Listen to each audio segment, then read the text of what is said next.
Surgical strikes తర్వాత పాకిస్తాన్ కు మరోసారి గట్టి ఎదురుదెబ్బ తగిలింది. జమ్మూ కశ్మీర్ హీరానగర్ సెక్టర్లో జరిగిన సరిహద్దు కాల్పుల్లో 7 పాకిస్తానీ రేంజర్లతో పాటు ఓ ఉగ్రవాది మృతి చెందాడు. సరిహద్దులు దాటే ప్రయత్నం చేస్తుంటే కాల్చి చంపినట్లు బీఎస్ఎఫ్ ప్రకటించింది. పాక్ మాత్రం ఎప్పట్లానే దీన్ని తోసిపుచ్చింది.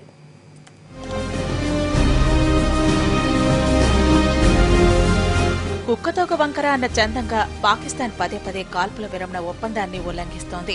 మన జవాన్లు పీఓకేలో సర్జికల్ స్ట్రైక్స్ చేశాక కూడా దాయిది దేశానికి బుద్ధి రాలేదు. సర్జికల్ స్ట్రైక్స్ జరిగిన తర్వాత ఇప్పటి వరకు 34 సార్లు కాల్పుల విరమణ ఉల్లంఘించింది పాకిస్తాన్. బోర్డర్లో తుపాకుల మోత మోగిస్తూనే ఉంది. ఏదో రకంగా ఉగ్రవాదులను భారత్లోకి పంపి అలజడి రేకెత్తించాలన్నది పాక్ కుతంత్రం.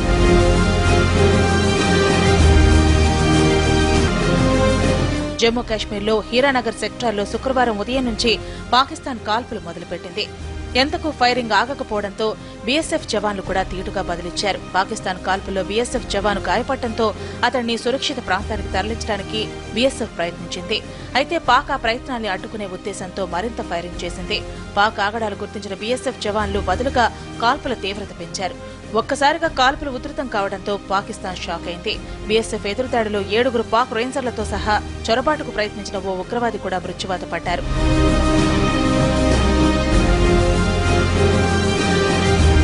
హీరానగర్లో 2 రోజుల క్రితం చొరబాటుకు యత్నించిన 4 ఉగ్రవాదుల్ని బీఎస్ఎఫ్ థర్మల్ కెమెరాలు గుర్తించాయి.